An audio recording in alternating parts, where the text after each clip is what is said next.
students. I'm Mrs. Rita Jose, retired teacher of Denobly School, ex-coordinator of English under ICSE board. Today we are going to do Merchant of Venice. In that, Act 1, Scene 1, I'm going to explain you. Here we find in this Venice a strait. Enter Antonio, Salarino, and Salanio. Antonio, in sooth, I know not why I am so sad. It wearies me, you say, it wearies you. Antonio here, he's saying, truly, he doesn't know why he is so sad. He is worried about the matter. Even his friends are also worried about it. But how I caught it, found it, or came by it, what stuff it's made of, whereat it is born, I am to learn. He's saying that he has to know from where he got it, with what it is made up of, how he found it, with what it is made up of, he has to know about it. And such a want with sadness makes of me that I have much ado to know myself. And because of these weariness, because of these sadness, he is becoming absent-minded, and that he has to know. Salarino, your mind is tossing on the ocean, there where your Argos is with portly sail. So Salarino, who is a friend of Antonio, advises him that his mind is wandering, tossing in the ocean as his ships are tossing in the ocean, like seniors and rich burghers on the flood, or as it were, the pageants of the sea. Antonio's ships are prestigious ships, as if it shows his ship is like a king among the common people, who is moving in a procession, and the other people, as they move away, give the space to the king to move away. Same way, the small boats are moving away, bowing down their head and giving the space to Antonio's ships. That courtesy to them, do them reverence as they fly by them with their woven wings.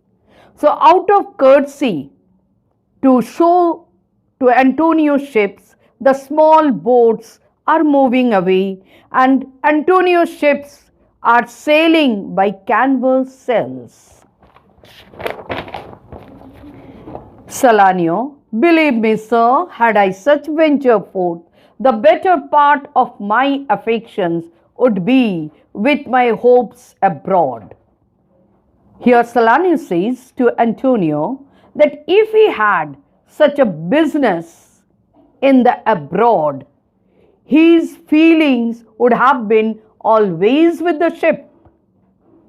What he would have done? Be with my hopes abroad. I should be still plucking the grass to know where sits the wind, peering in maps for ports and piers and roads. He would have plucked the grass, removed the grass, in which direction the wind is blowing. As he sees the direction of the wind, he would have opened the map to see if in that direction any ports are there, any harbors are there, any channels are there for his ship to take shelter. Misfortune to my ventures, out of doubt, would make me sad. And he says, when all these things comes in his mind, he is afraid and he is in doubt what would happen. He would have been in doubt what would happen to his ship.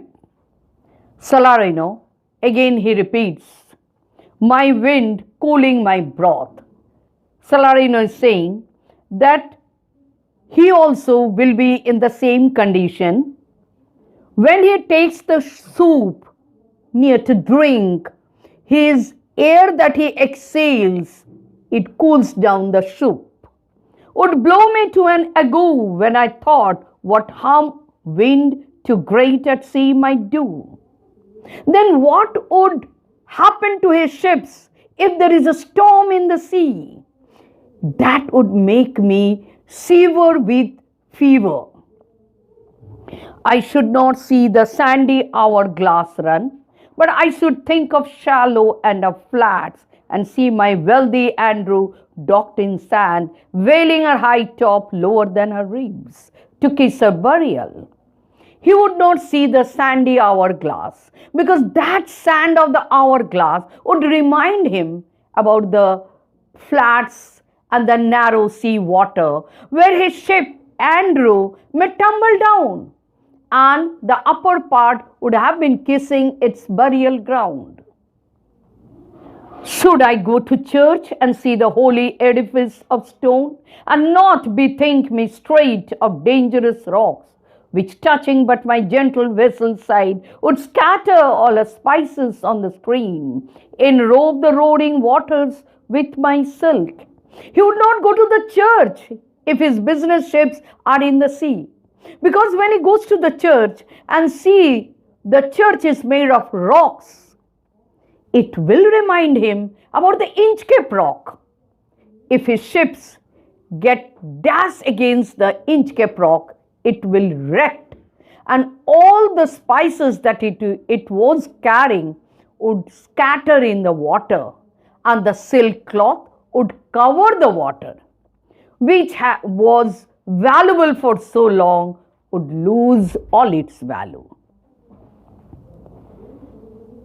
Shall I have the thought to think on this, and shall I lack the thought that such a thing bechanced would make me sad? He is saying, am I going to think about shipwreck, or I don't, and by chance this would make me sad? But tell not me, I know Antonio is sad to think upon his merchandise. Antonio, you cannot refuse that you are not sad because of his ships. He knows very well his friend Antonio is sad due to his merchandise. Antonio, believe me, no, I thank my fortune for it. Antonio refused to accept it. He said, no, you believe me, I'm not at all sad for my business. My ventures are not in one bottom trusted. His business does not depend on one ship, not to one place, nor is my whole estate upon the fortune of this present year. Neither his ships have gone in one direction. They are scattered all over the world. And his present condition or economical condition does not depend on the present venture. So he is not worried about the business. Salarino, why then you are in love? Then Salarino says, okay, if the business is not making you sad, that means you are in love. Antonio, fie. This really makes Antonio burst out in anger. He says, nonsense talk, stop it. Salarino, not in love neither? Then let us say you are sad because you are not merry. Then he says, okay. Salarino says, okay, you are not in love. Then we must say that you are happy, because for you to laugh and leap and say you are merry, then only one way you can do. You jump, laugh and say you are happy because you are not sad, because your face doesn't show that you are happy. Now, by two-headed Janus, nature hath framed strange fellows in her time, some that will evermore. Now by two-headed Janus, nature hath framed strange fellows in her time. Here, Salarino gives an example of a two-headed Janus, that is a Roman god. Nature had made who is the god of the doorway. It had a face of two sides. One side is like a vinegar, sour face. Another side is always laughing. Some that will evermore peep through their eyes and laugh like parrots at a bagpiper. There are some people who laughs without any reason, and only their eyes could be seen, as the parrot laughs at the bagpiper. And other of such vinegar aspect, that they will not show their teeth in way of smile, though Nestor swear the jest be laughable.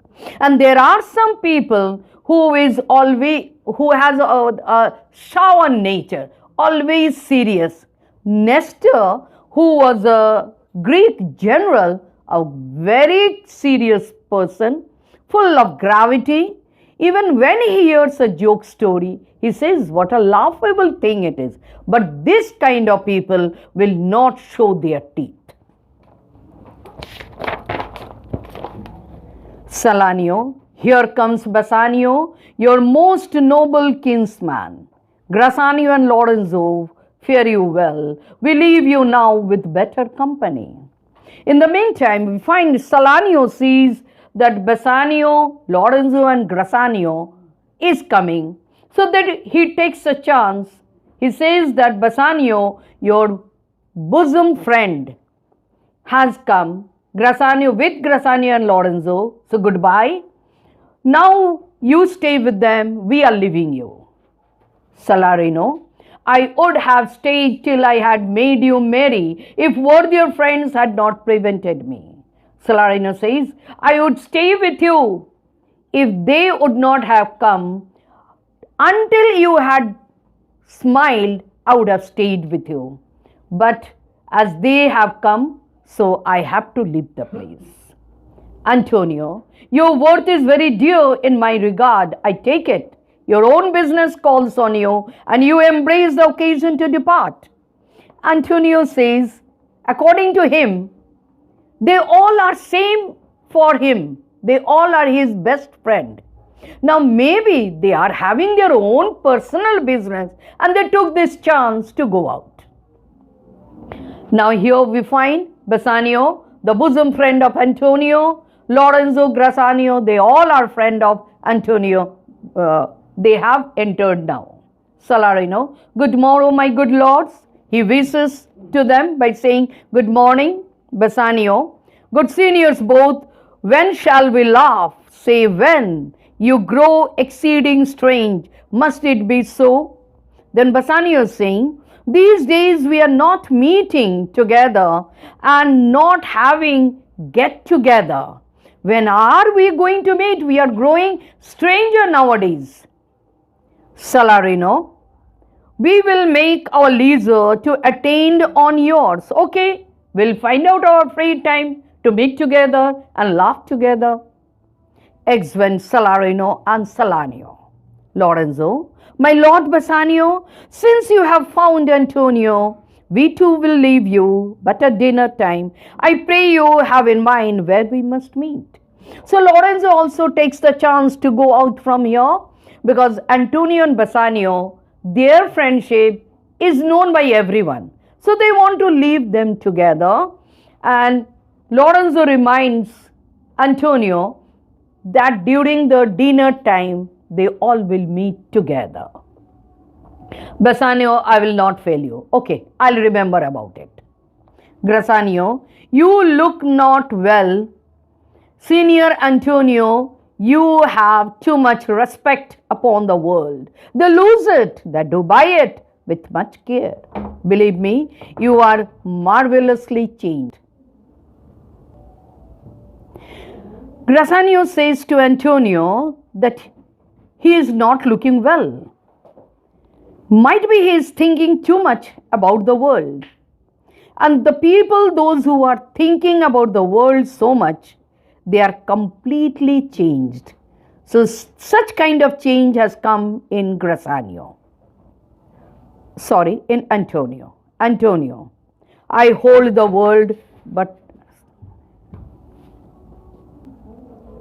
as the world, Grassanio, a stage where every man must play a part and mine a sad one. Antonio says, I am not so concerned about the world. I see the world as the world is. And this world is just like a stage. And we all are actors and actresses. My role is the sad one. That role only I am playing. Grassanio says, let me play the fool with mirth and laughter. Let old wrinkles come and let my liver rather hit with wine. Then Grasania says, okay, if your role is the sad one, then let me play the role of a funny role of a joker. And I will drink so much wine that my liver will get heated up. And I will laugh so much that I will have the wrinkles on my face. Then my heart cool with mortifying groans. He wants to say that his liver will get warmed up, he will laugh so much, than to feel sad and expressing his sorrow. Why should a man whose blood is warm within sit like his grandsire cut in alabaster? Why should a man who is young, very active, should be inactive and lazy? He should move around. Instead of that, he's sitting like a statue made of alabaster on his grandfather's grave. And sleep when he wakes, when he has to be active, he's inactive, lazy, as if he's sleeping. And creep into the jaundice. Due to this, he's slowly moving towards the jaundice by being peevish. Actually, students, you know very well that the Elizabethan people believe that all our feelings come from liver, not from heart. That's why he says that when you are irritated, you get jaundice. And slowly moving towards the jealousy or irritation. I tell thee what, Antonio, I love thee, and it is my love that speaks. Antonio, do you know why I am telling you all this? Because I love you. That's why I am telling you. There are a sort of men whose visage is to cream and mantle like a standing pond.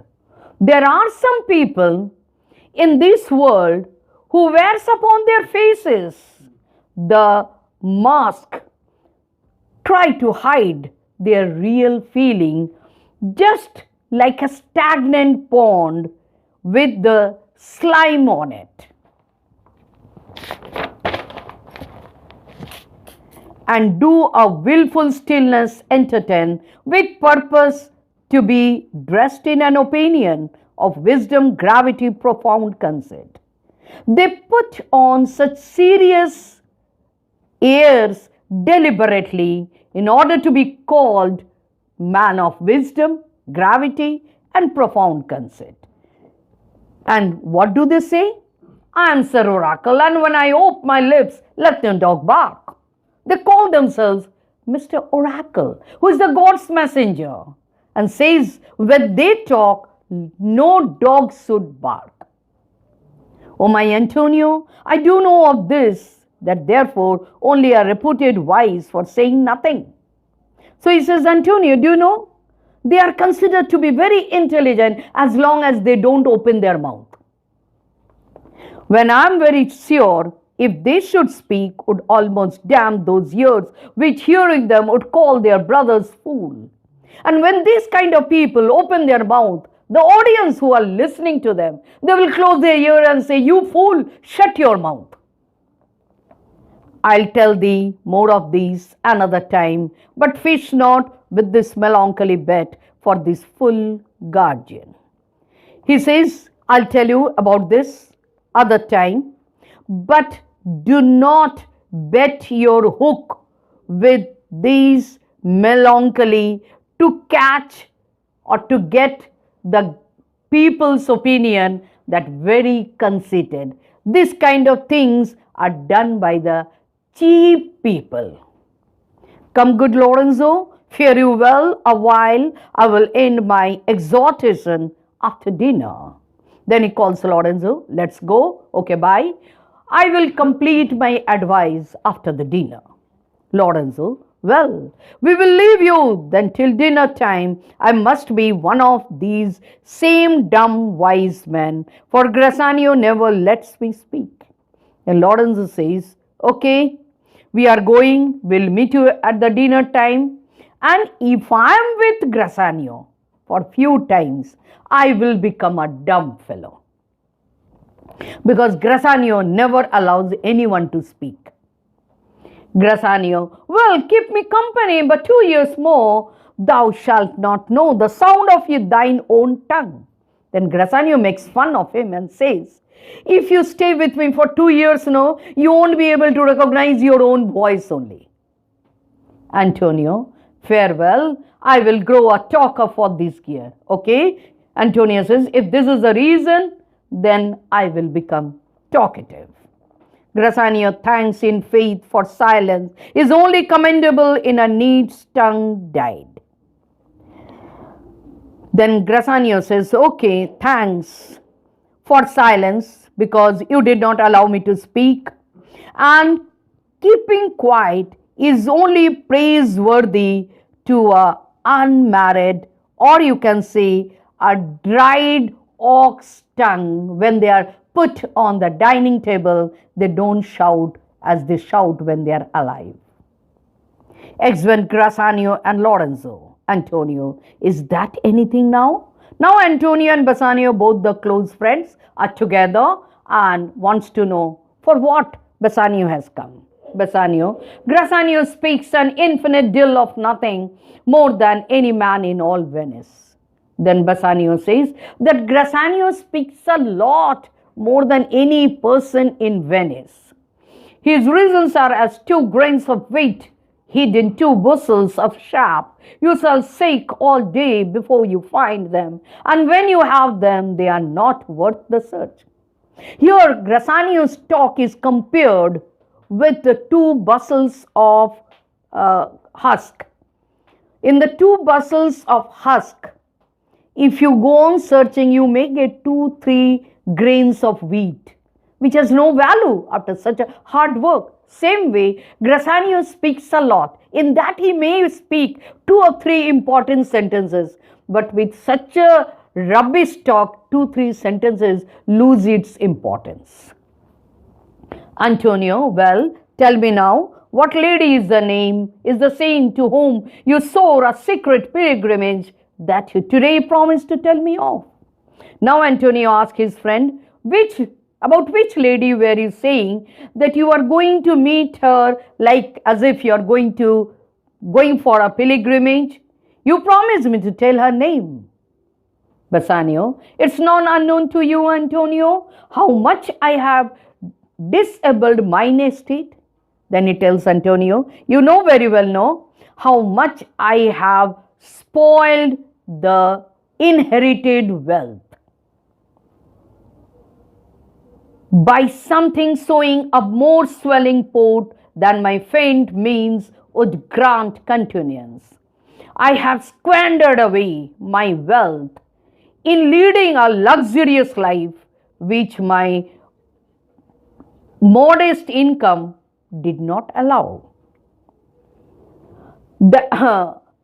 Nor do I now make moan to be abridged from such a noble rate, but my chief care is to come fairly off from the great debt. But he's saying, I don't cry that now I am forced to live at a less extravagant rate and had to drop this lordly life. But now my chief care is to come out of this debted condition, wherein my time something too prodigal hath left me gagged, in which my extravagant expenditure has landed me into debted condition. To you, Antonio, I owe the most in money and in love. Antonio, I owe to you most because you have given me lot of money and lot of love. And from your love, I have a warranty to unburden all my plots and purposes, how to get clear of all the debts I owe. Your love has given me sufficient confidence to disclose you my plots and the schemes how to get rid of the debt. Antonio, I pray you, good Bassanio, let me know it, and if it stand as you yourself still do, within the eye of honor, be assured my purse, my person, my extremest means, lie all unlocked to your occasion. I request you, let me know your plots and the plans. And if your want, your need, or your plots are as honorable as you are, then be sure I myself, physically, my utmost wealth, my everything will be kept open in front of you. But just let me know your policies. Bassanio, in my school days, when I had lost one shaft, I sought his fellow of the same flight. Now here, Bassanio gives an example of his childhood. In the school days, he used to shoot the arrows in one direction. Sometimes he used to lose the arrow. Then same way, with more advised watch, to find the other fourth, and by adventuring both, I oft found both. Second time, when he used to lose the first one, second time again he used to shoot an arrow in the same direction with the same velocity. Sometimes he used to get both, sometimes only the second one. First one is lost forever. I urge this childhood proof because what follows is pure innocence. So he wants to follow that childhood shooting arrows, because what he is going to say is it is innocent like childhood. I owe you much, and like a willful youth, that which I owe is lost. But if you please to shoot another arrow, that self way which you did shoot the first, I do not doubt, as I will watch the aim or to find both. So here he says that I already owe to you. You have given a lot of wealth to me, just like the first arrow, and I have lost it. If again you love me like that and gives the money second time, I promise you I'll be very vigilant in spending this second money. And I think I may bring back both the money, and if I do not, I will remain indebted for the first one. Second one I'll give you back, but for the first I'll remain forever indebted to you. Antonio, you know me well, and herein spend but time to wind about my love and circumstances. Then Antonio is a bit annoyed by his friend's talk. He says, you know me very well now. You know my love. You know my feelings towards you. Then why are you giving all these examples with the circumstances? And out of doubt, you do me now more wrong in making question of my uttermost. Now I am very much annoyed to you, because you are doubting of my willingness to help you or not. Then if you had made best of all I have, then do but say to me what I should do, that in your knowledge may by me be done, and I am pressed unto it, therefore speak. So he is saying, rather than questioning my friendship, even if you have wasted all my wealth, then do my say to me, it is better, instead of questioning of my giving you a helping hand or not, you just tell me what you want. Whatever I have, I'm ready to keep open in front of you. Just tell me what help I can give. According to you, what help I can give to you. Bassanio in Belmont is a lady richly left, and she is fair and fairer than that word, of wondrous virtues. Sometimes from her eyes I did receive fierce speechless messages. Here Bassanio discloses to Antonio that in Belmont a very rich lady is there. She is very beautiful. She is more beautiful than the word beautiful could explain. She has lot of good qualities, and sometimes he has received from her eyes the speechless messages of love. Her name is Portia. Nothing undervalued to Cato's daughter Brutus Portia, nor is the wide world ignorant of her worth. So, Bassanio's Portia is not inferior to Brutus Portia, who was Cato's daughter. Her virtues or the good qualities are spread to whole world. And from every corner, the suitors are coming to propose her, to get married to her. And her sunny locks hang on her temples like a golden fleece, which makes her sit a Belmont culture strand. See her sunny locks, which are hanging from her forehead, just like the golden fleece, which was in the colchers as the Belmont in the seashore. As to rescue that golden fleece, Jasons came. Same way, suitors are coming to rescue Portia. O my Antonio, had I but the means to hold a rival place with one of them, I have a mind presages me such thrift that I should questionless be fortunate. So here he says that I have no money to be one of the competitor, and because they all are renowned suitors, to compete with them, he needed money. And his mind foretells that he will be successful. He have a feeling that he should be without doubt fortunate in winning her. Antonio, thou knowest that all my fortunes are at sea. Neither I have a money nor commodity to raise the money. Here Antonio discloses his real reason of sadness to his very close friend. He says he doesn't have any running money with him because all his money are in the ship which are selling in the water. Neither he has any commodity to raise the money for Bassanio.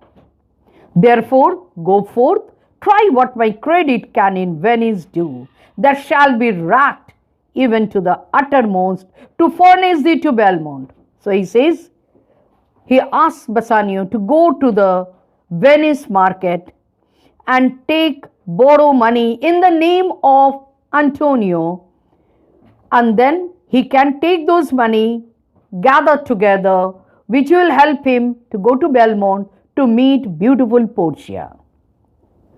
Go presently inquire, he asked him, go immediately and look for the money, and so will I, where money is. Even he will also go and look for the money everywhere.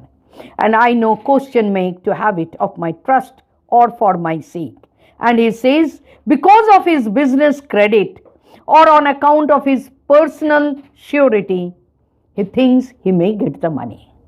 So children, we have come to an end of the scene 1. We are introduced with Antonio and Bassanio directly, with Portia indirectly, and we also come to know Antonio's melancholy is very dramatically important.